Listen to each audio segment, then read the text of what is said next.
Des tableaux imprégnés de couleurs vives et d'une esthétique originale sont bien exposés. Sur une table, des ouvrages sont alignés. Ici, nous ne sommes pas dans un musée-nation, encore moins dans une foire du livre, mais au domicile de Franck Etienne, mapou de la littérature haïtienne. Ce matin, le domicile de l'écrivain est transformé en un véritable musée où défilent des amants du livre, dont la plupart sont des jeunes qui viennent apporter leur solidarité à Franck Etienne, non bien connu dans le milieu littéraire haïtien. Dans une entrevue accordée récemment à Télémétropole, l'écrivain de 87 ans a mis à nu sa situation économique précaire. D'ailleurs, c'est ce qui lui pousse à organiser cette exposition-vente. Ils ne sont pas nombreux ceux-là qui répondent à l'appel.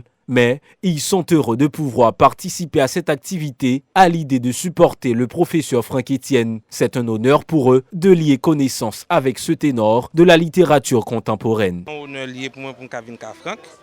C'est un monde que m'admire. Et deuxièmement, ça montre dans quelle dimension que le pays est.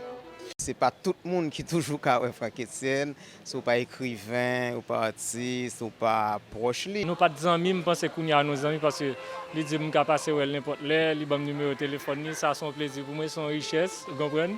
C'est une chance ça et m'a profiter, vous comprenez? Et pas tout le monde qui a bien chance avec le professeur là pour prendre une belle dédicace à nous.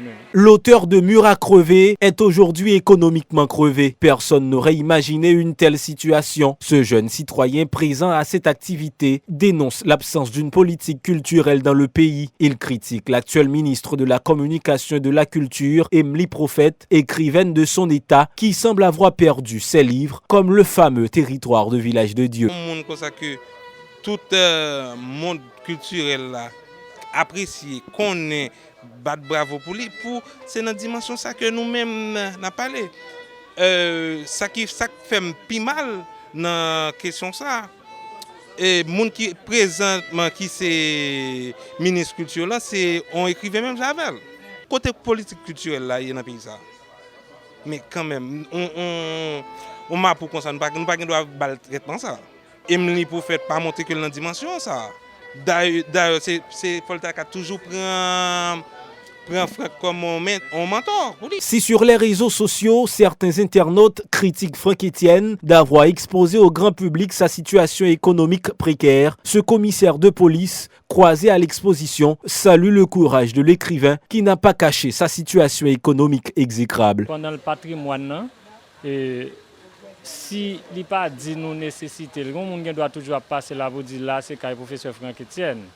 Mais on ne connaît pas au fond, le rentrer dans la cour là, on belle la cour comme ça. On a dit son monde qui a bien vivre, mais au fond, c'est pas ça lié. Pour ce qu'il représente pour le pays, Franck Etienne ne devrait pas se trouver dans une situation pareille où il ne peut même pas répondre à ses besoins économiques, regrette l'agent de police. Le commissaire se dit prêt à réduire chaque mois 2500 gourdes de son salaire pour aider l'écrivain à succès. Il invite d'autres citoyens à le suivre dans cette démarche. Et retirer 2500 gouttes dans le salaire que m'a touché chaque mois. Qui j'en pour me faire pour nous capable de faire ça. Parce que un peu le monde va penser à ça, analyser pour regarder qui gens nous capable faire un bagage comme ça.